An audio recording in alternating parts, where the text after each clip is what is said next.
Hello, welcome to this video that is going to be my media log for the month of November. It's actually the first day of December, so I already know what I'm going to talk about, and I'm going to talk about a manga series that I read, a book I read, and some music. So I'll timestamp stuff if you just want to jump around, but getting right into the one manga series I read this month.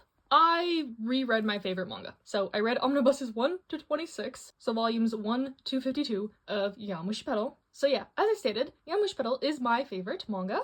And in November, I just had a lot of personal stuff going on, and I really wanted to read just something comforting, something I knew wasn't going to disappoint me, something I loved, so I went to the tried and true Yamushi Pedal. I had been wanting to reread the series this year, so glad I got to fit it in right at the end here, but if you don't know what Yamushi Pedal is, it is a sports manga about bicycle racing, as you can see on the cover here, a bike.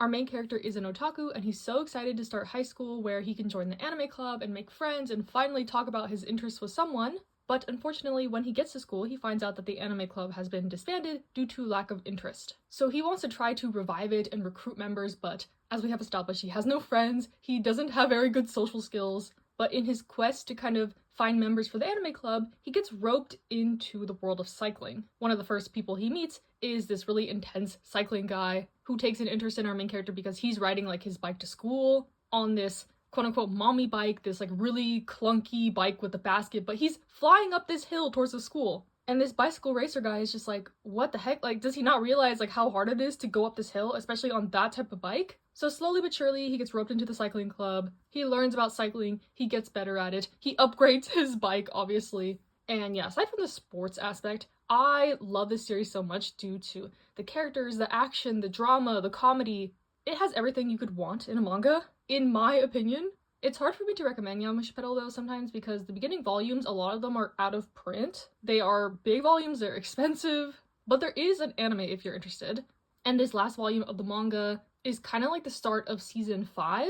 So I actually ended up also starting this season 5 of the anime. I hadn't watched it yet, which is shocking for me to not be like on the ball with all Yaopeda content, but I knew I wanted to reread the manga first, so I did that. I'm continuing the anime forward until more volumes of this come out. They are in the 90s of the volumes in Japan, so we are quite behind. And at the rate Yen Press is going, we're gonna catch up in like 20 years. But regardless, I just had the best time. There was a smile on my face basically the whole way through this. I was laughing, I was crying, I was feeling all the emotions. This is, the series that does this to me the most. For some reason, something in it just like clicks with me, and I love it so much. I'll try not to just have this be a whole gush fest about Yaopeda, but let me know if you want me to do a video just like dedicated to it, spoilery included. Maybe I'll do like a journaling video, because I know there's only like 5 of you who care, but I'm always happy to just like yell into the void about this series, honestly. But as our main character, flourishes in his new cycling path,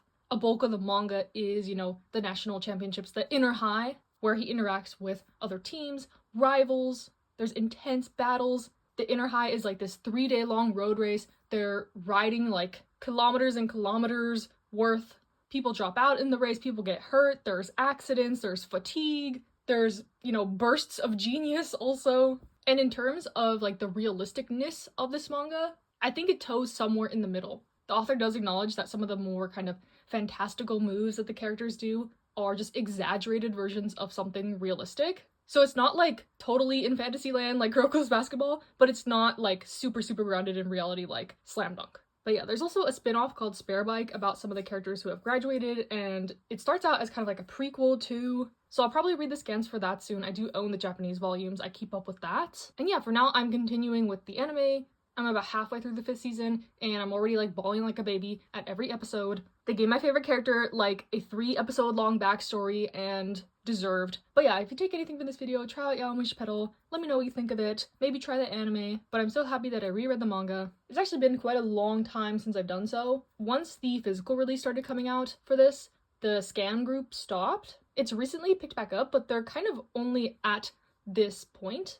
They're not too much further ahead. They're not like in the 90s of the volumes. But if you're curious, season 5 of the anime will finish the 2nd year inner high. So yeah, that's my spiel on Yaopeda. I read a lot of volumes this month, just all one series, and that is okay. Hopefully I'll have some more variety for y'all next month, but moving on, we'll look at some of the books I read. Okay, and then moving on to the books, I have read one book so far this month, and that is If We Were Villains by ML Rio. So I was really in the mood for a dark academia book, you know, it's fall time, winter time, snuggle up with a book vibes, and I had gotten many recommendations for this book, but I'll start out by saying I think this book was just okay. The main reason for it being I thought it was just so similar to The Secret History, I couldn't stop comparing it to that while reading this. It felt, this is gonna sound harsh to say, but like a really watered down version of The Secret History. So yeah, I think as a standalone book, this is good, but just for me personally, having read something else super similar that I don't think it lives up to, made it to be just an okay book for me. So the premise of If We Were Villains is our main character is getting out of jail. He's been in there for 10 years, charged with murder. But the detective who was in charge of the case doesn't believe that he's the one who did it. So now that he's finally released, he's served his time, the detective wants to hear what really happened. He ends up retiring so our main character doesn't have the fear of, like, you know, putting other people in jeopardy while retelling this story. So the whole book is like a flashback to what happened 10 years ago when they were in college. So it follows this group of students who are in this like arts conservatory. They are the 4th years in the acting program and they only do Shakespeare. So if you like Shakespeare, there's going to be a lot of little, you know, allusions to Shakespeare in this. They talk like, you know, Shakespeare characters. They're obsessed with Shakespeare. Sometimes they get a little too into their roles, and that kind of contributes to the demise of their friend group. There's jealousy over, you know, who gets what roles. There's uncertainty about the future, like if they can really become actors as their jobs. There's messy relationship drama. So it has all the ingredients to be something I would love, but I think the execution was just kind of okay. I like the characters. They're all kind of insufferable theater kids. I like the setting of this kind of, you know, secluded arts, kind of pretentious college, but I thought the mystery was really predictable, and by the end of the book, I kind of just wanted to have my suspicions confirmed and be done with it. So yeah, you know, one of the characters in the friend group ends up passing away, and the main point of recounting the story is like, did our main character kill him? Or was he falsely accused? Or did he, you know, take the fall for one of his friends? What actually went on here?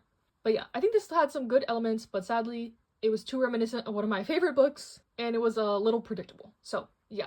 Okay, so obviously I only ended up reading one book this month. I started the light novel for The Apothecary Diaries, and I'm like halfway through Forget Me Not by Julie Soto, but I'll talk about those next month once I finish them. But to round out the video, let's talk about some music that I enjoyed in November. Notably, Sungjin from Day 6 had his solo debut, and it is so good. If you like Day 6's music, it is in that vein. I also got tickets to their concert in LA. I'm so excited. I have seen Day 6 before, like 5 years ago, but I got tickets to both nights in LA. It was a whole ordeal, but so worth it, and I'm so excited. But yeah, give the album a listen, you won't regret it. My favorite song is called I Don't Want to Do Anything. VV's also had a really impressive album. I like pretty much all the songs on it. NCT Dream also had a really nice album. I Hate Fruits is a funny title, but that song is honestly perfection. It's so good.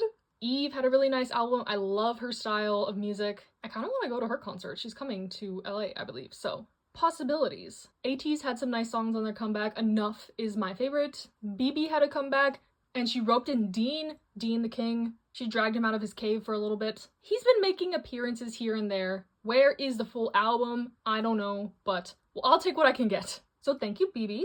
And I'm not done listening to it, but from what I've heard of JB's album, it's really good. I've been liking most of the GOT7 solo music, so I'm not surprised. But yeah, I'll link my playlist for the month in the description if you're curious. And that rounds out this month, you know, the month of Yamushi Pedal, for sure. It's literally been on my brain 24/7. I can't really think of anything else right now, but we'll see what I get up to next month. Hopefully I can get some good, like, end of the year content for you all, but no promises. Stay safe, stay happy, stay healthy, and I'll see you in the next one.